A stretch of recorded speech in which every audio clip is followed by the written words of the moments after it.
सार्थ श्री ज्ञानेश्वरी अध्याय 15 श्लोक 7 आणि ओवी क्रमांक 343 पासून आता सुरुवात करूयात. श्लोक. ममैवांशो जीवलोके जीवभूतः सनातनः मनःषष्ठानींद्रियाणि प्रकृतिस्थानि कर्षति. अर्थात या जीवलोकात म्हणजे संसारात कर्ता भोक्ता म्हणून असलेला माझाच पुरातन अंश आहे. तो माझा जीवभूत अंश आपल्याला कर्णादी प्रकृतीत स्थित असलेल्या मनासह 6 इंद्रियांना आकर्षण करीतो. ऐसे शरीराची एवढे जै आत्मज्ञान वेगळे पडे, तै माझा अंशू आवडे थोडेपणे. अशा प्रकारे आपल्या शरीरात व्याप्त असणाऱ्या परमात्म्याच्या ठिकाणी शरीरासह वर्तमान आत्मा आहे असा निश्चय होतो, तेव्हा जीव माझा अंश आहे असे भासते. समुद्र का वायुवशे तरंगाकार उल्लसे, तो समुद्रांशू ऐसा दिसे सानिवा जेवी. वाऱ्यामुळे समुद्रावर लाटा उत्पन्न होतात, त्या जशा समुद्राचा एक लहानसा अंश असे दिसते. तेवी जडाते जीवविता देह अहंता उपजविता, मी जीवगमे पंडुसुता जीवलोकी. त्याप्रमाणे हे पंडुसुता, देहाचा अहंकार उत्पन्न झाल्यावर त्या जड देहाचा जो चालक तो या मृत्यूलोकात जीवरूपी मीच होय. पै जीवाची या बोधा गोचरू जो हा धांदा, तो जीवलोक शब्दा अभिप्राओ. त्याच जीवाच्या दृष्टीने जो हा अखंड व्यापार चालतो त्याला जीवलोक सृष्टी असे म्हणतात. अगा उपजणे निमणे हे साचची जे का मानणे, तो जीवलोकू मी म्हणे संसारूहन. अरे, ज्या ठिकाणी जन्म व मृत्यू हे खरे म्हणून मानले जातात त्या ठिकाणाला मी जीवलोक किंवा संसार असे म्हणतो. एवं विध जीवलोकी तू माते ऐसा अवलोकी, जैसा चंद्रुका उदकी उदकातीत. अशा प्रकारच्या या जीवलोकात ज्याप्रमाणे चंद्र हा पाण्यापासून वेगळा असताही पाण्यात प्रतिबिंब पडल्यावर त्यात आहे असा भासतो, त्याप्रमाणे मी आहे असे समज. पै काश्मीराचा रवा कुंकुमावरी पांडवा, आणि का गमे लोहिवा तो तरी नव्हे. अर्जुना, स्फटिकमणी कुंकुमावर ठेविला असता तो पाहणाराला तांबडा दिसतो, तथापि तो काही तांबडा नव्हे. तैसे अनादीपण न मोडे, माझे अक्रियत्व न खंडे, परी करता भोक्ता ऐसे आवडे ते जाणगा भ्रांती. त्याप्रमाणे माझे अनादीपण मोडत नाही आणि अक्रियत्वही भंगत नाही, तथापि मला करता भोक्ता असे जे म्हणतात तो केवळ त्यांचा भ्रम आहे असे समज.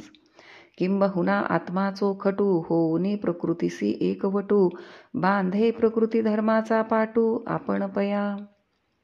किंबहुना शुद्ध असा हा आत्मा प्रकृतीशी ऐक्य पाहून प्रकृतीचे उपाधीने तिच्या धर्म ओघात आपल्याला बांधून घेतो. पै मनादी साही इंद्रिये श्रोत्रादी प्रकृती कार्ये, तिये माझी म्हणोनी होये व्यापारारूढ. मग मन व श्रोत्रादी 5 इंद्रिये ही माझी आहेत असे म्हणून व्यापार करावयास लागतो. जैसे स्वप्नी परिव्राजे आपण पया आपण कुटुंब होईजे, मग तयाचेनी धाविजे मोहे सैरा. ज्याप्रमाणे स्वप्नात संन्याशाने आपणच आपले कुटुंब बनून संसार थाटावा व त्याच्या मोहाने सैरावैरा धावावे, संसारातील सुखदुःख भोगावे, तैसा आपलिया विस्मृती आत्मा आपणची प्रकृती, सारिखा गमोनी पुढती तियेसीची भजे. त्याप्रमाणे आपली विस्मृती झाल्यावर आत्मा हा आपले स्वरूपही तिजसारखेच आहे असे मानून तिच्या अनुरोधाने तिचीच कार्ये करतो. मनाच्या रथी वळघे श्रवणाच्या द्वारे निघे, मग शब्दाची या रिघे राना माझी. मनरूपी रथावर बसून श्रवणाच्या द्वाराने बाहेर निघून शब्दरूपी रानात संचार करीतो. तोची प्रकृतीचा वागोरा करी त्वचेचिया मोहरा, आणि स्पर्शाचिया घोरा वना जाय. तोच प्रकृतीचा लगाम हातात धरून त्वचेच्या द्वाराने स्पर्शरूपी घोर वनात जातो. कोणे एके अवसरी रिघोनी नेत्राच्या द्वारी, मग रूपाच्या डोंगरी सैरा हिंडे. एखाद्या वेळेस नेत्राच्या द्वाराने बाहेर पडून रूपविषयाच्या डोंगरावर स्वच्छंदाने हिंडतो. का रसने चिया वाटा, निघोनी गा सुभटा, रसाचा दरकुटा भरोची लागे. किंवा हे सुभटा जिव्हेच्या द्वाराने बाहेर पडून रसाच्या गुहेत हिंडतो. ना तरी येणेची घ्राणे, जै देहांशू करी निघणे, मग गंधाची दारुणे आडवे लंघी. किंवा माझा अंश जो हा जीव, तो नाकाच्या द्वाराने बाहेर पडून सुगंधाच्या अरण्यात हिंडतो.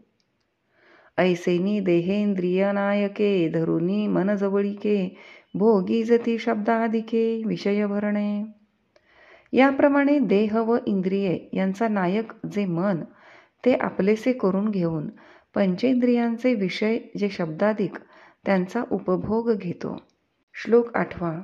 शरीरं यद्वाप्नोति यच्चाप्युत्क्रामतीश्वरः, गृहीत्वैतानि संयाति वायुर्गंधानि वाशयात. अर्थात आणि ज्यावेळी तो ईश्वर शरीर सोडून जातो, जेव्हा शरीराला प्राप्त होतो, त्यावेळी या मनासह 6 इंद्रियांना घेऊन वारा पुष्पादिकांपासून गंधांना घेऊन जसा जातो तसा तो जातो. परी करता भोगता ऐसे, हे जीवाचे तैसी दिसे, जै शरीरी का पैसे एका धिये.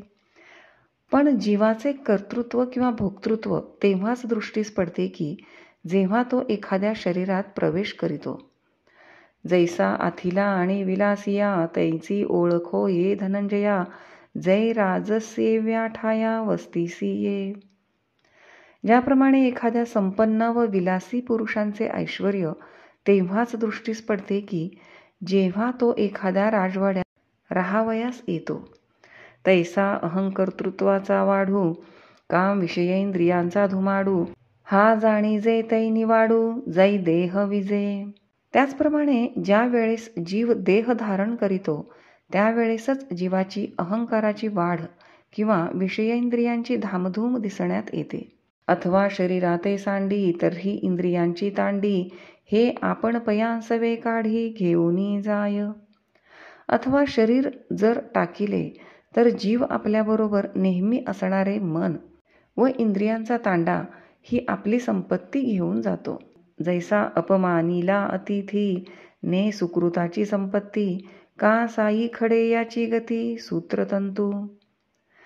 ज्याप्रमाणे अतिथी भोजनास आला असता त्याचा अपमान करून त्यास माघारा लावल्यावर तो यजमानाचे पुण्य घेऊन जातो, किंवा दोऱ्या काढून घेतल्यावर कळसूत्री बाहुल्यांची गती नाहीशी होते.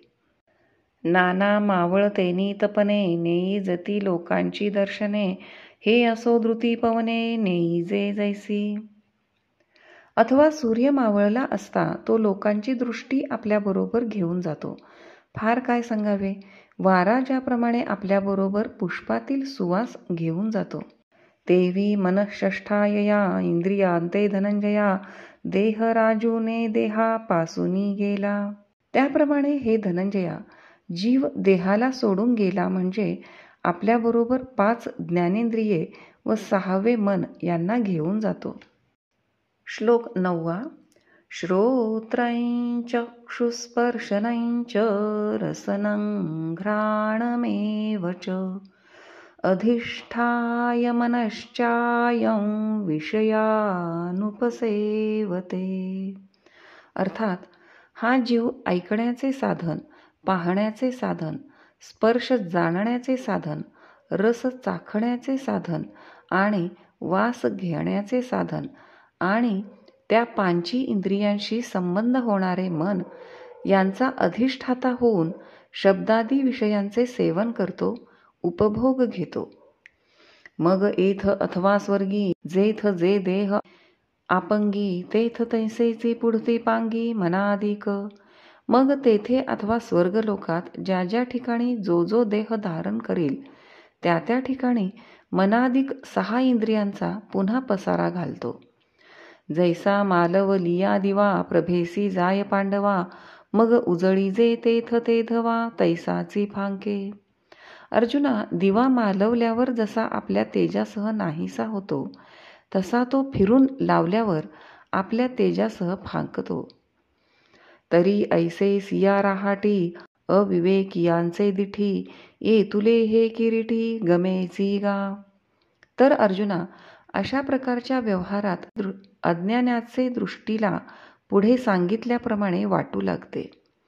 जे आत्मा देहासी आला आणि विषयो येणेची भोगिला, अथवा देहोनी गेला हे साचची मानिती. आत्माच या देहामध्ये आला आणि यानेच विषयांचा उपभोग घेतला, अथवा तोच हा देह सोडून गेला हेच खरे असे मानितात. एरवी येणे आणि जाणे का करणे हन भोगणे, हे प्रकृतीचे तेणे मानी येले. एरवी जन्म घेणे अथवा मरणे किंवा क्रिया करणे अथवा विषयांचा उपभोग घेणे हे वास्तविक प्रकृतीचे धर्म असून त्यांनी हे आत्म्याचे मानिले आहेत. यापुढील श्लोक आणि ओव्या उद्याच्या भागात.